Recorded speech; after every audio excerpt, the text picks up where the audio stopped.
नमस्कार।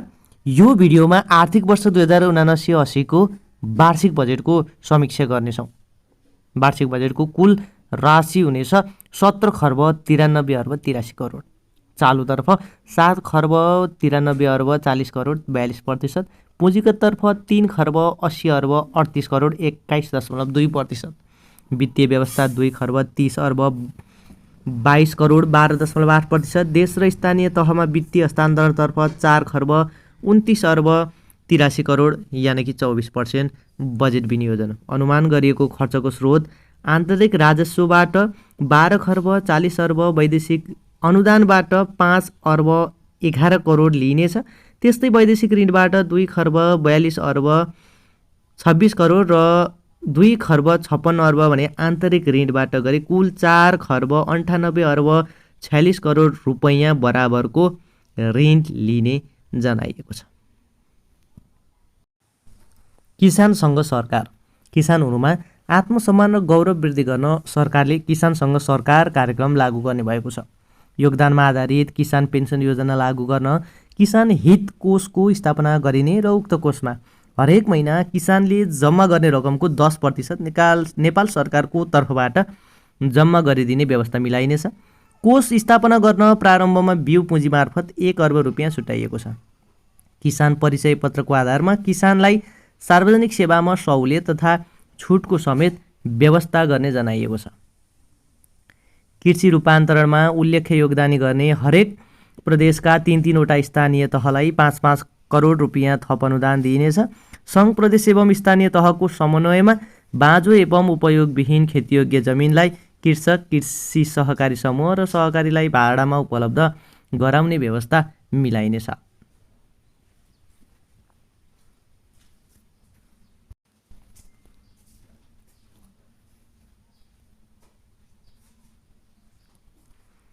त्यसै गरेर मल खरिदको लागि 15 अर्ब बजेट विनियोजन गरिएको छ। आर्थिक वर्ष 79-80लाई आत्मनिर्भरताका लागि कृषि उत्पादनको राष्ट्रिय अभियान वर्ष चलाइनेछ। सोही अभियान अन्तर्गत सरकारले किसानलाई मल खरिदका लागि 15 अर्ब रुपियाँ विनियोजन गर्नेछ।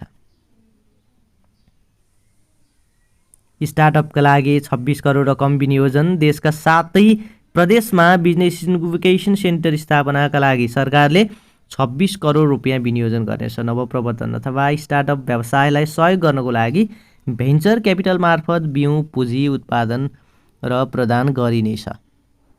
वैदेशिक लगानीको लागि न्यूनतम सीमा 2 करोड। हाल न्यूनतम 5 करोड रुपियाँ बराबरको वैदेशिक लगानी भित्राउन पाइने सीमामा त्यो सीमालाई 2 करोडभित्र झारिएको छ। त्यस्तै बजेट मार्फत सरकारले 10 करोड रुपियाँसम्मको वैदेशिक लगानीमा स्वचालित प्रक्रियाबाट स्वीकृत गर्नेछ। मासिक 10 करोड रुपियाँ बराबरको बिजुली खपत गर्ने उद्योगलाई 15% सम्म छुट। औद्योगिक क्षेत्रको विकासका लागि मासिक 10 करोड रुपियाँ भन्दा बढीको बिजुली खपत गर्ने उद्योगलाई महसुलमा 2 देखि 15% सम्म महसुल छुट दिने व्यवस्था मिलाइएको छ। त्यसै गरेर कृषि तथा पशुपक्षी क्षेत्रको विकासका लागि 55 अर्ब 57 करोड रकम विनियोजन गरिएको छ। यो रकम आर्थिक वर्ष 78-79 को तुलनामा 10 अर्ब 48 करोड रुपियाँले बढ्यो। आर्थिक वर्ष 2078-79 मा कृषि तथा पशुपक्षीतर्फ 45 अर्ब 9 करोड रकम विनियोजन भएको थियो। आगामी 3 वर्षभित्र भूमिहीन दलितलाई आवासको व्यवस्था गरिनेछ।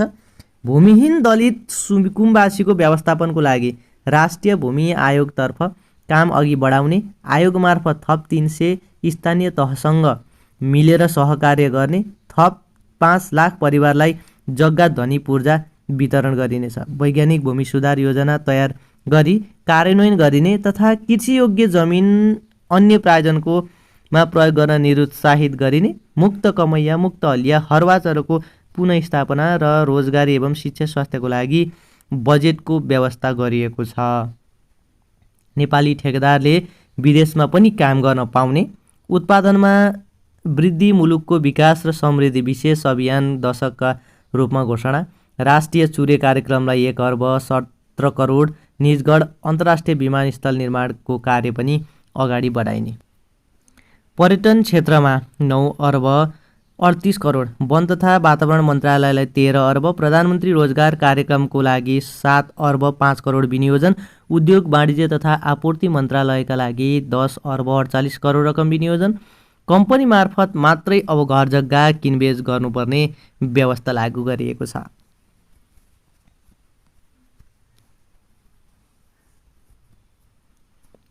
त्यसै गरेर हरेक स्थानीय तहहरूमा सहुलियत पसल सञ्चालन गरिने, सहकारी संस्थाको 50% लगानी उत्पादनमूलक क्षेत्रमा, सरकारी अस्पतालबाट 98 प्रकारका औषधि निःशुल्क वितरण गरिने, थप 20वटा अस्पतालमा ज्येष्ठ नागरिक वार्ड स्थापना गरिने, बिमा कम्पनी मार्फत स्वास्थ्य बिमा कार्यक्रम सञ्चालनको तयारी गरिएको छ।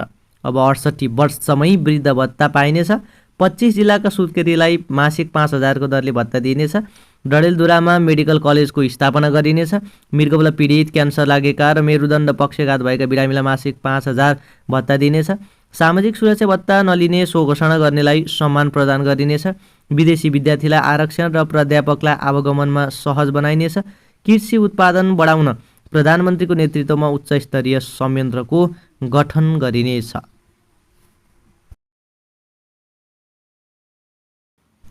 स्थानीय तहमा आधारभूत अस्पताल निर्माणका लागि 10 अर्ब रुपियाँ, म्यादीलाई उद्यम र रोजगारको तालिम सञ्चित सुरक्षा बलको रूपमा प्रयोग गरिनेछ।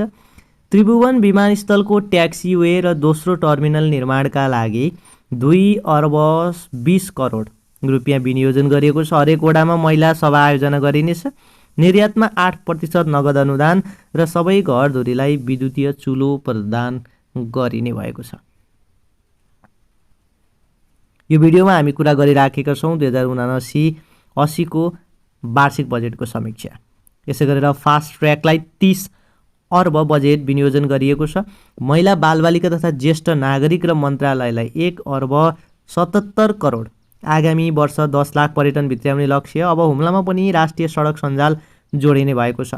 भौतिक पूर्वाधार तथा यातायात मन्त्रालयको बजेट 1 अर्ब 61 अर्ब 56 करोड रुपियाँ। नागढुङ्गा सिस्ने खोला सुरुङ मार्गलाई 5 अर्ब विनियोजन गरिएको छ भने काठमाडौँमा नेवा सङ्ग्रहालयको स्थापना गरिने भएको छ।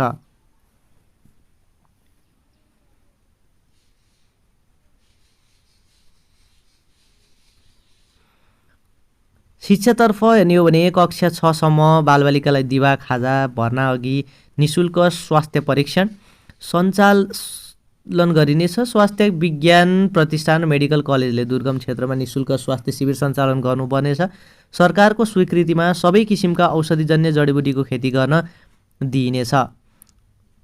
प्रधानमन्त्री रोजगार कार्यक्रमको ढाँचा परिवर्तन गरिनेछ। प्रधानमन्त्री रोजगारी कार्यक्रमको ढाँचा स्थानीय तहको सहकार्यमा खेतीयोग्य बाँझो जमिन पहिचान गरी रोजगार सेवा केन्द्रमा सूचीकृत बेरोजगारलाई यस कार्यक्रम मार्फत कृषि उत्पादनमूलक क्षेत्रमा रोजगार प्रदान गरिनेछ। यसै गरेर 1200 सामुदायिक विद्यालयको प्राविधिक पूर्वाधार सहितका विद्यालय भवन निर्माण गरिनेछ। रोग नियन्त्रणको लागि national centre for the disease control स्थापनाको लागि कार्य अगाडि बढाउने भएको छ। प्रमाणपत्रका आधारमा सहुलियतपूर्ण ऋण उपलब्ध गराइनेछ। साना जलविद्युत आयोजना बनाउन प्रदेश र स्थानीय तहलाई सङ्घले 25% सम्म ऋण दिनेछ। कोभिड प्रभावित जलविद्युत आयोजनाका अनुमति पत्रलाई म्याद 2 वर्षलाई थपिने पनि बजेटले जनाएको छ। सार्वजनिक पद धारण गरेको व्यक्तिले हेटौँडा कपडा उद्योगको कपडा लगाउनु पर्ने। माथिल्लो अरुणको लागि 1 अर्ब र दुधकोशीको लागि 94 करोड बजेट विनियोजन गरिएको छ। वैदेशिक रोजगारीमा रहेकालाई सामाजिक सुरक्षा कोषमा आबद्ध गरिने, सिंहदरबारभित्र खाना पकाउने ग्यास निषेध गरिने र स्थानीय पूर्वाधार विभागलाई खारेजी गरिने कुराहरू बजेटमा जनाइएको छ। यो भिडियोमा हामी आर्थिक वर्ष 2079-80 को बजेटलाई रिप्रेजेन्टेटिभ हिसाबले समीक्षा गर्दैछौँ। वाणिज्य ब्याङ्कका प्रत्येक शाखाले कम्तीमा 5 कृषि उद्योगलाई कर्जा प्रवाह गर्नुपर्नेछ। वैदेशिक रोजगारीमा गएका नेपालीलाई आइपिओमा पनि आरक्षणको व्यवस्था गरिनेछ। उत्पादनमूलक र उत्पादनशील क्षेत्रमा फरक ब्याज दर कायम गरिनेछ। घाटामा रहेका सरकारी संरचनाको पुनर्संरचना, न्यून आय हुने श्रमिकलाई खाद्य सुरक्षाको परिचय पत्र दिने घोषणा गरेको छ। त्यसै गरेर पेट्रोलियम पदार्थको मूल्य वृद्धिलाई केही हदसम्म समायोजन गरिनेछ। ठेकेदारले 2 शिफ्टमा काम गर्नुपर्नेछ, दिनमा र रातमा पनि अनुगमन गरिनेछ। विदेशमा रहेका नियोगको संस्था सङ्ख्या पुनरावलोकन गरिनेछ। मध्य पहाडी राजमार्गलाई 9 अर्ब विनियोजन गरिएको छ। भौतिक मन्त्रालयको बजेट 1 खर्ब 61 अर्ब 56 करोड रुपियाँ विनियोजन भएको छ। ऊर्जा क्षेत्रमा 75 अर्ब 10 करोड बजेट विनियोजन गरेको छ। आयकरको सीमा बढ्यो, अविवाहित 5 लाख, विवाहित 6 लाख। चालु आर्थिक वर्षमा सरकारले अविवाहित व्यक्तिको लागि 4 लाख र विवाहित व्यक्तिको लागि 4.5 लाख रुपियाँसम्मको आयकर छुट दिएको छ। आगामी वर्ष सरकारी कार्यालयका लागि गाडी नकिन्ने घोषणा पनि यस बजेट मार्फत गरिएको छ। सरकारले आगामी वर्ष 15% चालु खर्च घटाउने उद्देश्यले सो घोषणा गर्दै नयाँ सवारी साधन नकिन्ने घोषणा गरेको छ।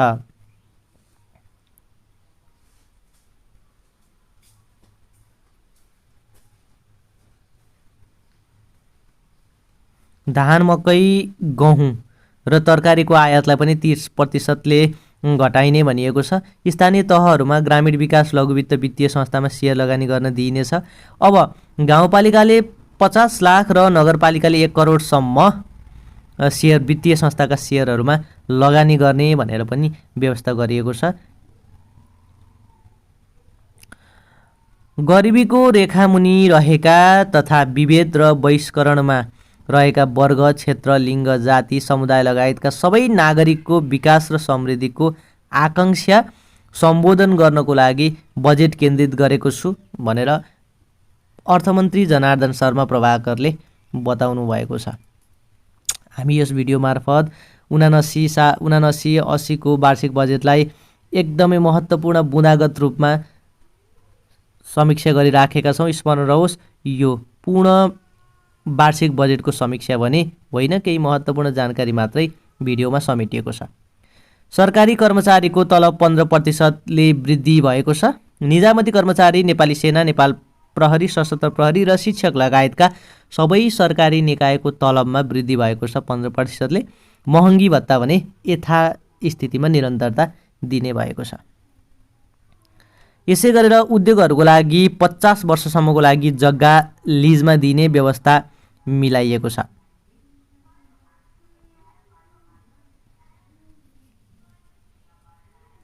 स्वदेशमा उत्पादन बढाउने उद्देश्यले उद्योगीहरूलाई प्रोत्साहन गर्न सरकारले 50 वर्षको लागि जग्गा लिजमा दिने योजना ल्याएको छ। यससँगै सरकारले आयात प्रतिस्थापनका लागि जलविद्युत सहितका विभिन्न क्षेत्रमा उद्योगीहरूलाई प्रोत्साहन गर्ने योजना ल्याएको छ। बजेटका अन्य व्यवस्था तथा घोषणाहरूलाई भने बुँदागत रूपमा अब प्रस्तुत गर्नेछु। सरकारी अस्पतालबाट 98 प्रकारका औषधि निःशुल्क वितरण गरिने। शिक्षक अस्पताल निर्माण कार्य अगाडि बढाइने। आगामी वर्षदेखि मानव विकास सूचाङ्कमा पछि परेका 25 जिल्लामा सुत्केरीलाई 5,000 रुपियाँ सुत्केरी भत्ता दिइने भएको छ। सरकारले 40 वर्षमाथिका नागरिकलाई नसर्ने रोगको निःशुल्क स्क्रिनिङ सेवा सञ्चालन गर्ने भएको छ। सरकारले एक चिकित्सकको एक अस्पताल कार्यक्रम सञ्चालन गर्ने भएको छ। विद्यालय व्यवस्थापन तथा शैक्षिक सुधारका लागि प्रधानाध्यापकले 5 लाख रुपियाँ खर्च गर्ने पाउने व्यवस्था गरिएको छ। अब 68 वर्षमा नै वृद्ध भत्ता उपलब्ध गराउने भइएको छ। याङ्री र लार्के खोलाको पानी काठमाडौँमा ल्याउन थप अध्ययनको लागि अगाडि बढाइनेछ। गौतम बुद्ध रङ्गशाला निर्माणको लागि पनि सहयोग गरिने घोषणा भएको छ। सरकारले सबै घरधुरीलाई विद्युतीय चुलो वितरण गर्ने भएको छ। सरकारले पेट्रोलियम पदार्थ आपूर्ति व्यवस्था सहज बनाउनको लागि सिलिगुडीदेखि झापाको साराली र अम्लेखगञ्जदेखि चितवनको लोथरसम्म पेट्रोलियम पाइपलाइन विस्तार गर्ने भएको छ। त्यसै गरेर सरकारले स्नातक र स्नातकोत्तर तह अध्ययन गर्ने विद्यार्थीलाई न्यूनतम 90 दिनसम्म स्थानीय तहमा स्वयंसेवकको रूपमा काम गर्नुपर्ने घोषणा गरेको छ। धनगढीको फाप्लामा अन्तर्राष्ट्रिय स्तरको रङ्गशाला निर्माण गर्ने घोषणा गरिएको छ। सरकारले पूर्वाधार विकासका लागि आवश्यक लगानी जुटाउन हरित ऋणपत्र जारी गर्ने भएको छ। सरकारले आगामी आर्थिक वर्षमा हुम्ला जिल्लाको सदरमुकामलाई राष्ट्रिय सडक सञ्जालमा जोड्ने भएको छ। सरकारले एसियाली र ओलम्पिक खेलकुदमा पदक जित्ने खेलाडीहरूको लागि आजीवन मासिक जीवन वृद्धिको व्यवस्था गर्ने भएको छ। सरकारले आगामी आर्थिक वर्ष एक स्थानीय एक तह एक खेल मैदान कार्यक्रमलाई निरन्तरता दिने बताएको छ। त्यसै गरेर सिद्धार्थ राजमार्ग अन्तर्गत पर्ने पाल्पाको सिद्धबाबामा यसै वर्षदेखि सुरुङ मार्ग निर्माणको कार्य पनि सुरु हुने जनाएको छ। एलपी ग्यास छोडौँ, विद्युत चुलो रोजौँ अभियान चलाइने पनि यसै बजेट मार्फत जनाइएको छ।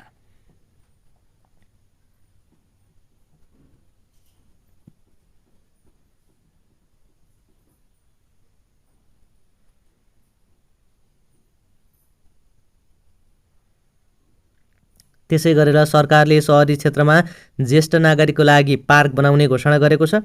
सरकारले शैक्षिक सत्र सुरु हुनुअघि सबै विद्यार्थीको निशुल्क स्वास्थ्य जाँच गर्ने भएको छ। ग्वारको सादो बाटो र एकान्तकुनामा फ्लाइओभर, कोटेश्वर र नयाँ मानेश्वरमा अन्डरपास निर्माण गर्ने भएको छ। सरकारले आवेदन भरेको 1 महिनामै सवारी लाइसेन्सको परीक्षा लिने भएको छ। साथै सवारी चालक अनुमति पत्र लाइसेन्स प्रदेश यातायात कार्यालयबाट उपलब्ध गराउने व्यवस्था गरेको छ। सरकारले कीर्तिपुर स्थित त्रिवी अन्तर्राष्ट्रिय क्रिकेट मैदानमा फल लाइट जडान गर्नको लागि पनि बजेट विनियोजन गरेको छ। सरकारले बजेट मार्फत महिला सशक्तिकरणको लागि महिला पहिला कार्यक्रम अगाडि बढाउने भएको छ। सरकारले विद्युतीय सवारीको प्रयोगमा बढाउनको लागि 50 स्थानमा चार्जिङ स्टेसन निर्माणको लागि बजेट विनियोजन गरेको छ। सानो तथा घरेलु जलविद्युत आयोजना बनाउन प्रदेश र स्थानीय तहलाई सङ्घ सरकारले 25% सम्म ऋण उपलब्ध गराउनेछ। त्यसै गरेर आगामी आर्थिक वर्षसम्म 715 मेगावाटको विद्युत राष्ट्रिय प्रसारण लाइनमा जोडिने भएको छ। लुम्बिनी र सप्तरी सुपर स्पेसालिटी सेवासहितका अस्पताल बनाउनेछ। सरकारले अबको 2 वर्षभित्र देशभरका सबै घरमा विद्युत पुर्याउने घोषणा गरेको छ। 2 वर्षभित्र सबै स्थानीय तहको प्रशासनिक भवनको निर्माण गरिसक्ने, जुम्लामा हाई अल्टिच्युड ट्रेनिङ सेन्टर बनाइने, पाल्पा र उदयपुरमा मौसमी राडार स्थापना गरिने, सरकारले 20 युनिटसम्म विद्युत खपत गर्नेलाई निशुल्क विद्युत उपलब्ध गराउने घोषणा समेत गरेको छ। सिन्धुलीको मरिनलाई नयाँ सहरको रूपमा विकास गर्ने, सरकारले आगामी 3 वर्षभित्र देशभरका स्थानीय तहका केन्द्रमा पुग्ने सडक निर्माण गर्ने घोषणा पनि गरेको छ। गैरावासीय नेपालीले सेयरको दोस्रो बजारमा लगानी गर्न पाउने, वैदेशिक रोजगारीमा गएकालाई आइपिओमा 10% कोटा, सरकारले बन्द भएको सार्वजनिक सरकारी उद्योगलाई पुनः सञ्चालनमा ल्याउने भएको छ। आगामी वर्षदेखि जनकपुर चुरोट कारखाना, गोर्खाली रबर उद्योग र हेटौडा उद्योग लगायतका उद्योगहरू सञ्चालनमा आउने भएको छ। सरकारले राष्ट्रिय साइबर सुरक्षा केन्द्र स्थापना गर्ने घोषणा गरेको छ। राष्ट्रिय सेवा कर्मचारीको तलब 15%ले बढेको छ। कर्मचारीको नयाँ दरबन्दी सिर्जना नहुने साथै 10% दरबन्दी कटौती हुने। सरकारले आगामी 2 वर्षभित्र सबै नेपाली नागरिकका लागि राष्ट्रिय परिचय पत्र दिने घोषणा गरेको छ। कर्णाली र सुदूरपश्चिमका पहाडी जिल्लामा खुल्ने उद्योगलाई 15 वर्षसम्म कर छुटको व्यवस्था गरिएको छ। कृषि औजार कारखानालाई 5 वर्षसम्म कर छुट। सरकारले नेपालमै सवारी साधनको एसेम्बल गर्ने उद्योगलाई 40% सम्म कर छुट दिने घोषणा गरेको छ। आयकर छुटको सीमा पनि बढेको छ। हस्त यी थिए आर्थिक वर्ष 2079-80 सालको वार्षिक बजेटको समीक्षा। केही छुटेका र केही समेट्न नसकिएका विषयवस्तुहरूलाई अर्को कुनै भिडियोमा तपाईँहरू समक्ष ल्याउने वाचा गर्दै अहिले भने छुट्यौँ। हस्त नमस्कार।